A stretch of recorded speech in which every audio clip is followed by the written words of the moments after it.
One of those visions is enshrined in the First Amendment, and that's the notion that we should have a free press and we should have freedom of speech, and that there's a marketplace of ideas, and everybody should say whatever they think is right or true or good, and the best ideas will be debated and will rise to the top.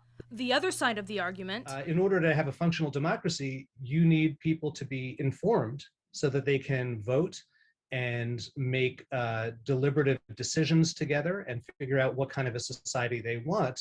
And so you need to remove disinformation from the public sphere because you don't want people to make decisions based on wrong information. As Professor Sinrich says, the two goals are fundamentally at odds with each other. What's changed in our modern world is the creation of social media. What social media does is it exposes us to those divergent viewpoints, and it creates an architecture that is very different than the architecture of democratic debate. The basis of the marketplace of ideas, what Professor Sinrich refers to as a kind of Thomas Jefferson model, operates on the notion that the best ideas come to the top. You might say that lizard people are running the world, and I might say that economic inequity is a problem, and then we debate, and we come up with the solution that lizard people seems unlikely. Economic inequity is a demonstrable truth. So my idea is better than yours, and that rises to the top. But the architecture of social media, as described by Professor Sinrich, doesn't bring the best idea to the top. It's one that rewards users and ultimately financially rewards companies for inspiring the greatest degree of emotional reaction, whether it's joy or outrage or fear or excitement. The most sensationalistic ideas rise to the top. And that aligns with studies that have been done about social media. In 2016, a study was done by professors at Princeton. It analyzed 376 million Facebook users' interactions with over 900 news outlets and found that people tend to seek information that aligns with their views.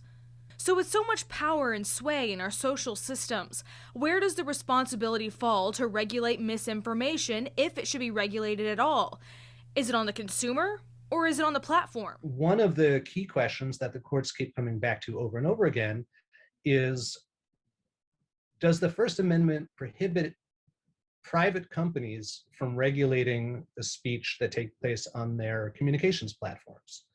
And the answer is sometimes. As Professor Sinrich explains, courts have treated communication platforms in regard to the First Amendment based on size. So the more that a communications platform becomes something that everybody in society has access to and that everybody needs in order to go about their business, the more expansively the courts interpret the First Amendment as applying to that platform.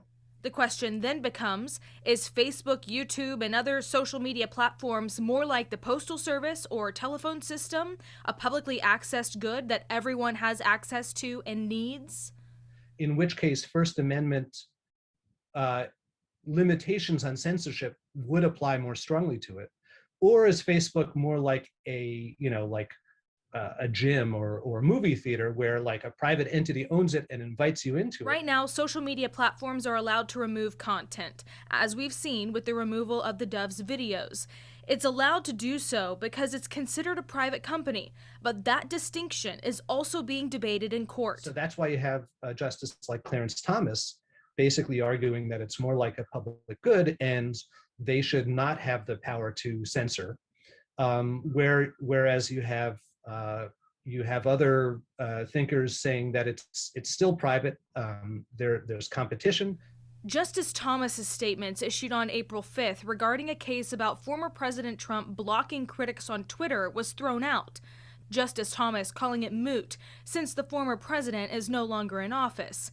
But the discussion of social media regulation being brought up in the Supreme Court increases pressure on lawmakers to change current regulations. It's possible there could be a federal agency created for regulation, similar to the FCC being established to govern broadcast. The idea of setting up a federal agency devoted to internet communications or even social media communications is still such a new idea that we don't even really know what that would mean. Alicia Rubin, Newswatch 12.